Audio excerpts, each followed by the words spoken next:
Hello everyone, welcome to my channel disciples learning. And आज हम start करने वाले हैं बायो का चैप्टर 5 है हमारे एनसीईआरटी में। इससे पहले हमने केमिस्ट्री का चैप्टर 1 पढ़ा है, मैटर इन आवर सराउंडिंग। तो go and watch those videos. आज इससे स्टार्ट करते हैं fundamental of unit of life से। फंडामेंटल का मतलब क्या है? वो एक यूनिट जिस पर हमारी लाइफ चल रही है, जिसके वजह से हमारी लाइफ चल रही है। अगर वो ही नहीं है तो हमारा कोई बॉडी पार्ट नहीं होगा, हम नहीं होंगे तो लाइफ नहीं होगी। हम हैं तभी तो हम अपनी लाइफ बोल रहे हैं, तो हम नहीं होंगे तो लाइफ नहीं होगी।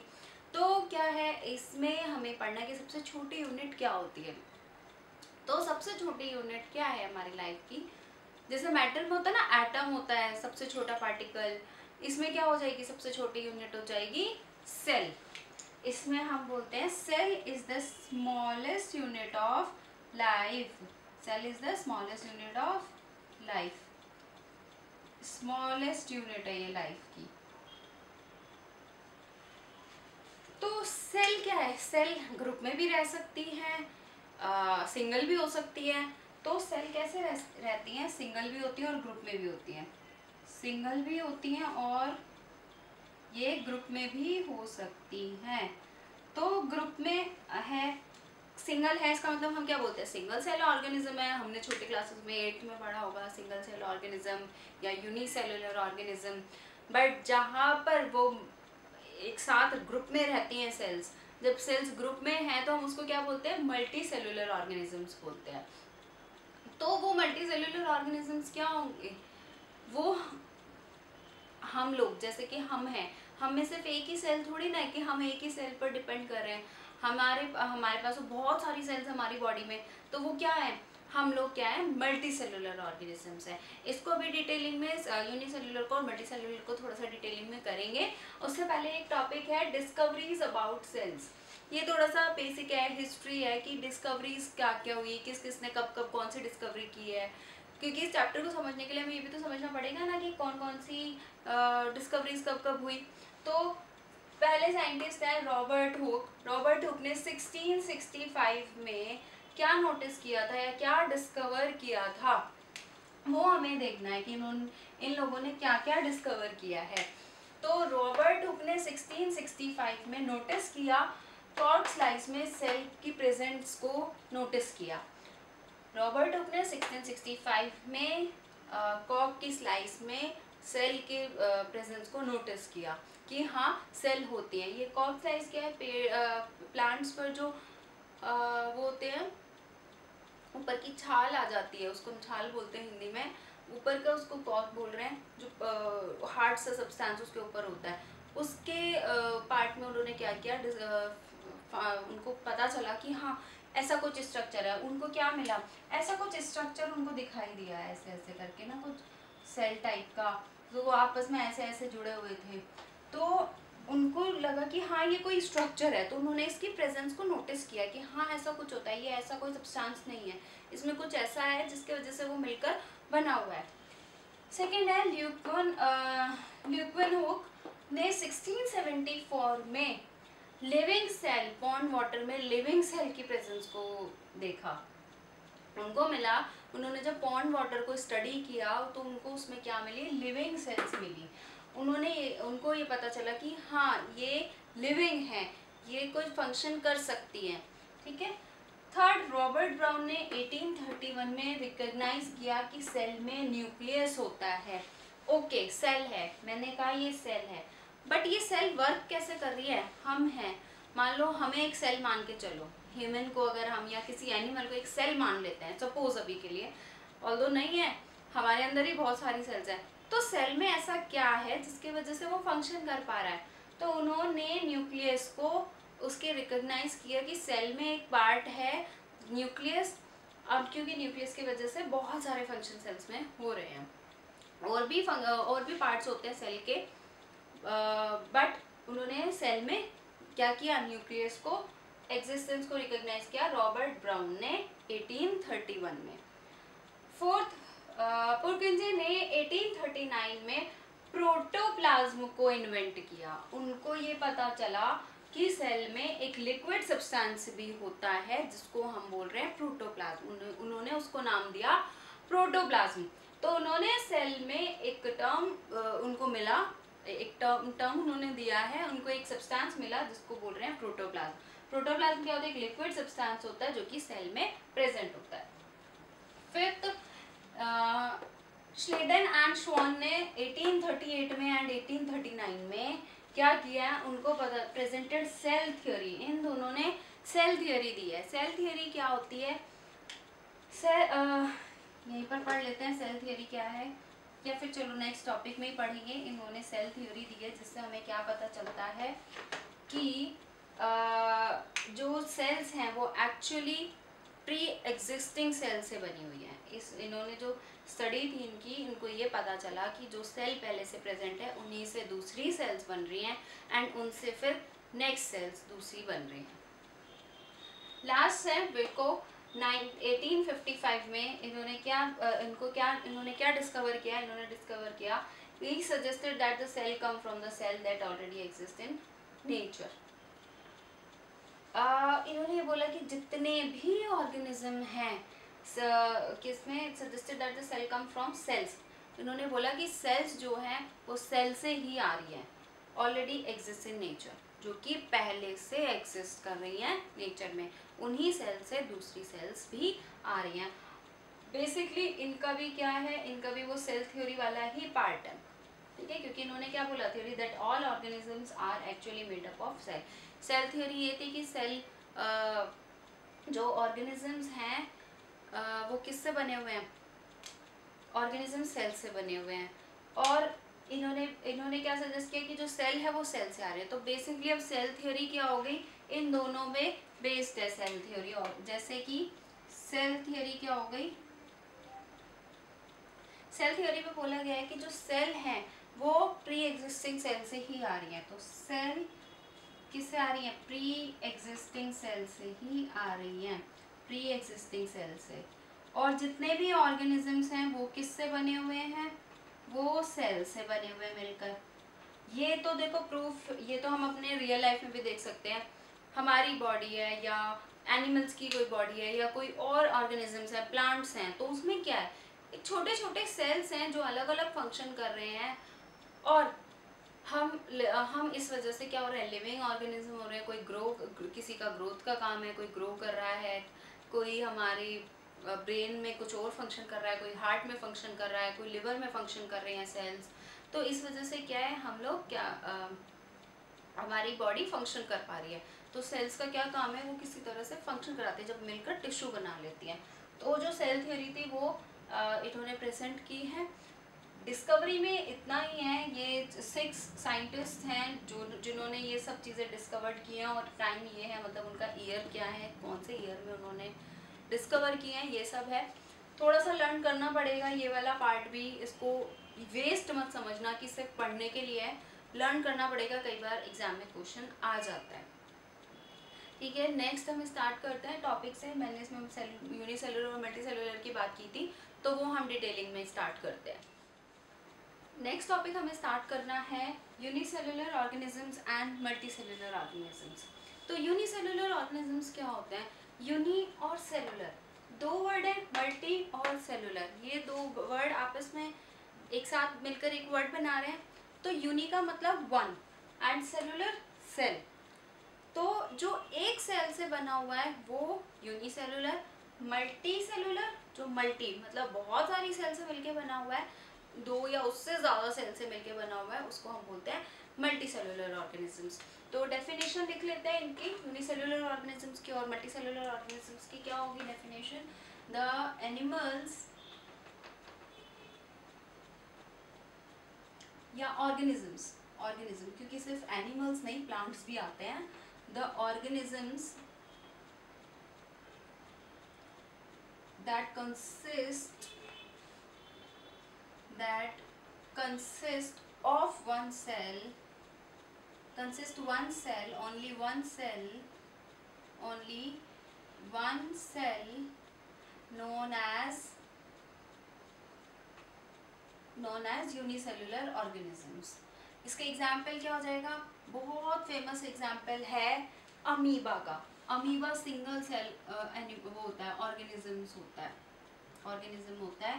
ये एक ही सेल इसकी सारे फंक्शन परफॉर्म करती है, जैसे कि खाना इनटेक करना, egestion, ingestion, digestion and reproduction, growth, सब एक ही सेल कर पा रही है। तो उसका एग्जाम्पल हो गया अमीबा। मल्टी सेलुलर ऑर्गेनिजम्स क्या होते हैं? द ऑर्गेनिजम्स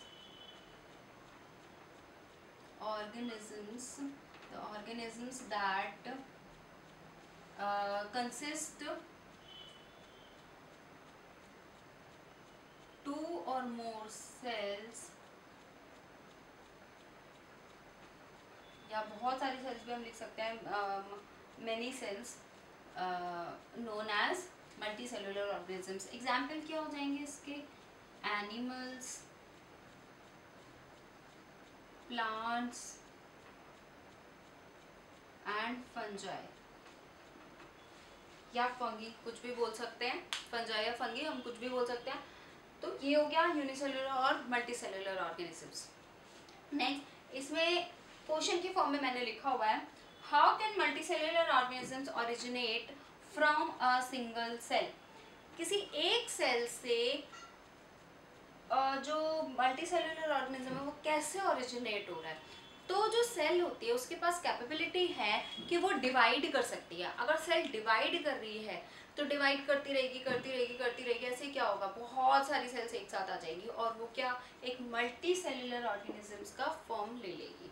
तो हम क्या लिख सकते हैं, ये ऐसा क्यों हो पा रहा है? क्योंकि सेल्स हैव कैपेबिलिटी, सेल्स के पास कैपेबिलिटी है डिवाइड करने की, capability to divide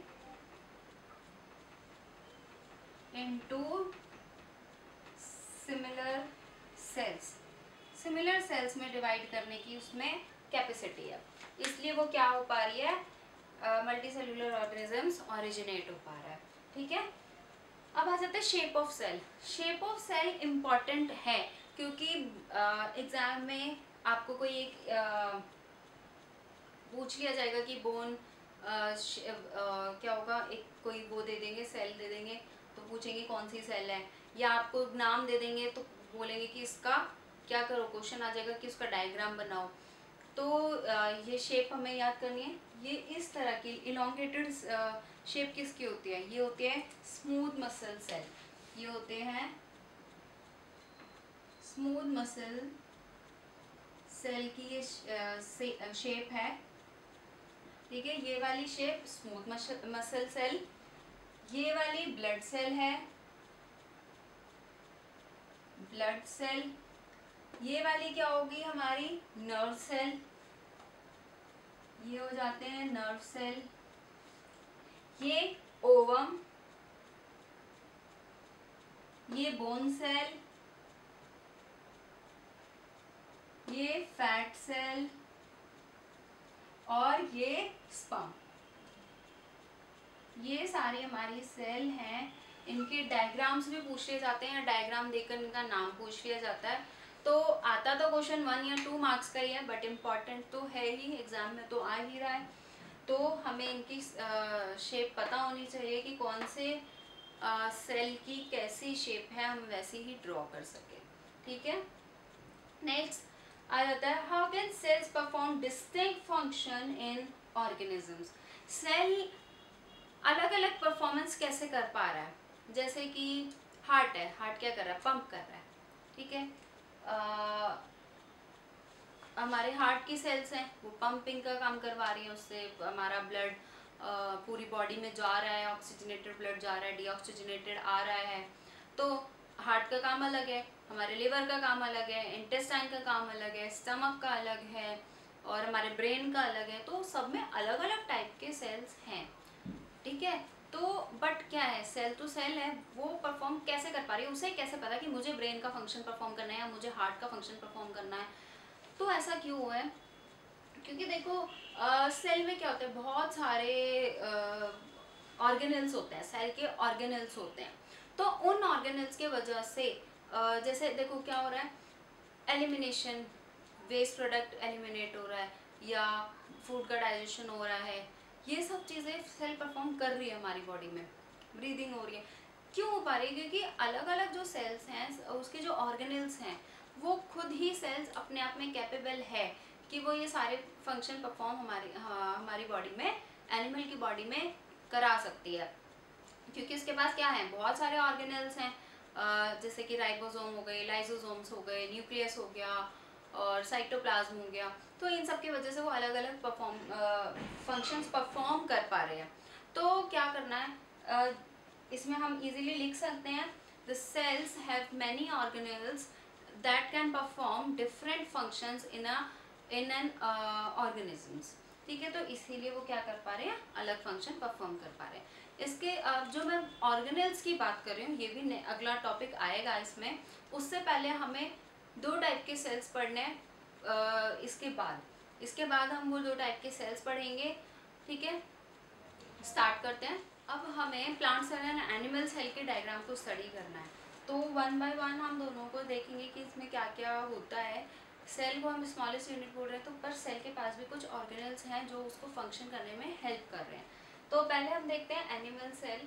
animal cell में क्या होता है, ये देखो, ये पूरा डायग्राम है, पूरा सेल ऑर्गेनल से भरा हुआ है। ये हमारा होता है यहाँ पर माइटोकॉन्ड्रिया। ये इस तरह से कुछ शेप होती है गोल्जी एपरेटिस की। ये जिसमें न्यूक्लियस कवर होता है वो होता है न्यूक्लियर एनवेलप। न्यूक्लियस के अंदर एक पार्ट होता है न्यूक्लियोलस, एंड ये हो गया हमारा न्यूक्लियस हो गया। और इससे अटैच्ड होते हैं, ये इधर है, ये होते हैं जो इससे अटैच्ड हैं, ये स्मूथ एंडोप्लाज्मिक रेटिकुलम जिस पर राइबोसोम्स अटैच नहीं है, वो स्मूथ हो गया। रफ एंडोप्लाज्मिक रेटिकुलम जिस पर कि राइबोसोम्स अटैच्ड होते हैं, ये हमारी सेल मेम्ब्रेन को ही हम प्लाज्मा मेम्ब्रेन भी बोलते हैं। ये गोल्जी वेसल्स हो गई, जो सर्कल सर्कल बने हुए छोटे छोटे, वो गोल्जी वेसल्स हो गई। ये लाइसोसोम हो गया है। माइक्रोट्यूब्यूल हैं, इसमें राइबोसोम्स होते हैं। राइबोसोम्स एंडोप्लाज्मिक रेटिकुलम के साथ अटैच्ड भी होते हैं और फ्री भी रहते हैं। ये हो गया साइटोप्लाज्म। सिर्फ साइटोप्लाज्म यहाँ पर नहीं है, पूरे में फैला हुआ है। साइटोप्लाज्म क्या होता है, लिक्विड सब्सटेंस होता है जो हमारी पूरी सेल में फिल है।